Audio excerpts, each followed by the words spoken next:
I bet with Interbet only. They're a fantastic site. I've never had any issues with them. They are very professional. There's never a problem. You deposit money, 2 seconds later it's in your account. You withdraw, which I do very occasionally, and I believe it's also 2 seconds it's in your account.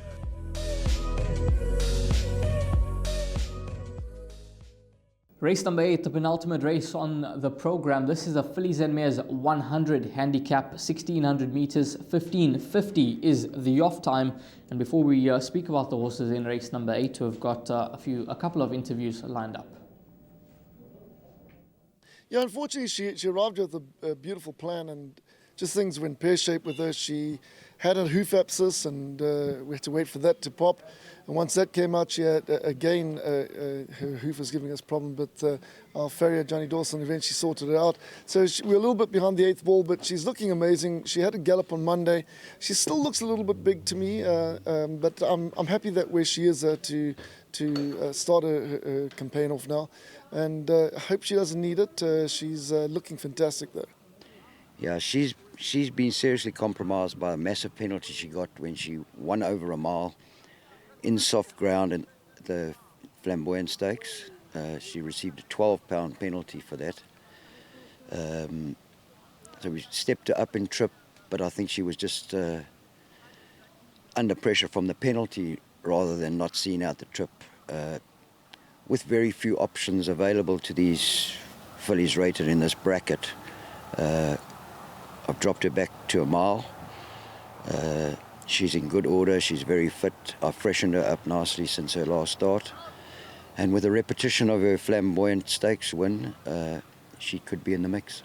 Yeah, I mean, it was just the other day, so I don't usually run fillies that close, but looking at the program, there's not much for these fillies that are merit-rated between 91 and 98.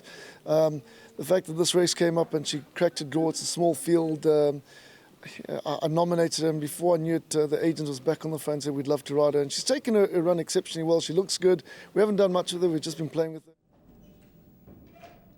Race number 8, certainly a very, very trappy contest in the penultimate leg of the pick 6. And they bet in 9-2 the field here with That's My Baby and Rocky Reef at the top. 5-1 about Mary's Green Light, Sovereign Grant. 11-2 Virginia Sweet, and then it's 6-1 and Better Bar Those. I've found some value in the horse that is at the bottom of betting boards here. Number 9, Dance My Lord. Last time out, ran in the East Coast Cup, failed to feature. Jockey reported that she was short and the vet did not find anything. I'm happy to put a line through that run. Prior to that, third behind Soldier's Eye. She was running on quite nicely at the death. Prior to that, second to Zinekele. Now, this horse at 14-1 in the market, if we go to the run on the 11th of February 2024, she finds herself 3 kgs better off at the weights with Lady Heist, who's at 6-1 in the market, and she's at 14-1 over a trip that she absolutely loves. 5 runs, 3 victories, a second and a third. And when you have a look at the stature, rest plus 6, so a 6-run after layoff, 2 runs, 2 victories. It seems to be when she is spot on, cherry ripe. And I'm looking. I'm trying to find things to convince the guys that this horse could be some good value at 14-1 in the market. I think that with 54.5 kgs on the back, I think she's going to be running on strongly, and I think there's certainly some nice each way value about this runner. Well, as you've come to know, if you've done previews when you worked, I've given her a mention because I've known that MJ Odendaal has had some type of plan for her. You know, he was possibly thinking, well, Lavington, if she gets her rating up and she's competitive in those races leading up to that. It didn't work out.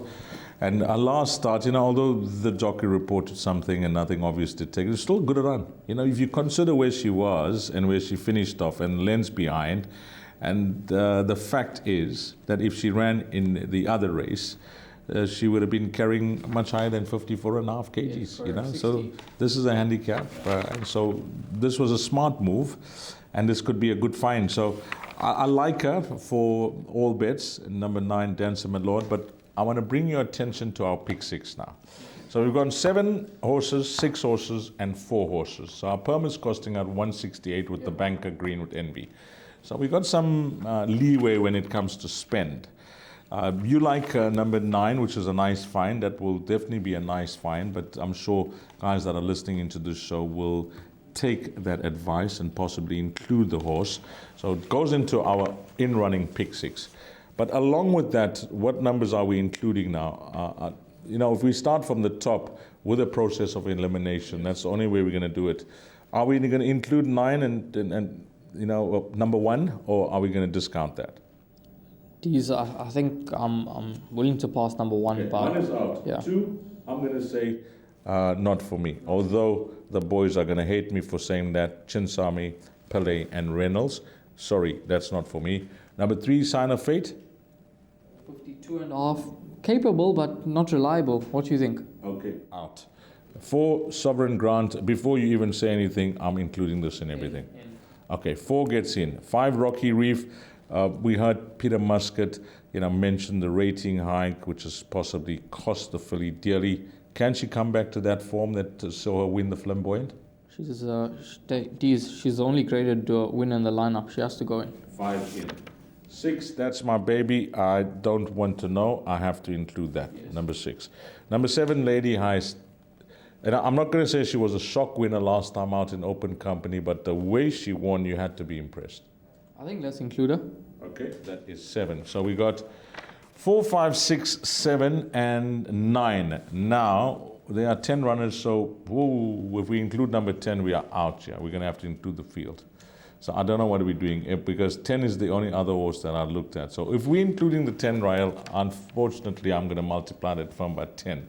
Otherwise, I'm going to leave you to eliminate something, if we're including number 10. Let's give it some thought, and then we can give the guys the pick 6 at the end. Okay, but so far we got 4, 5, 6, 7, 9, and I'm putting in 10. Yeah. So we got 6 runners, and Rael's going to phone a friend and see what happens after race number 8. My name's Danny Diliberto, founder of Ladles of Love. It was founded back in 2014. Communities we work with are all over the peninsula, and we're working with 138 beneficiaries now. We've grown exponentially. We've been able to do that because of all the kindness that we have experienced from individuals and corporates such as Interbet, who just want to be part of the change.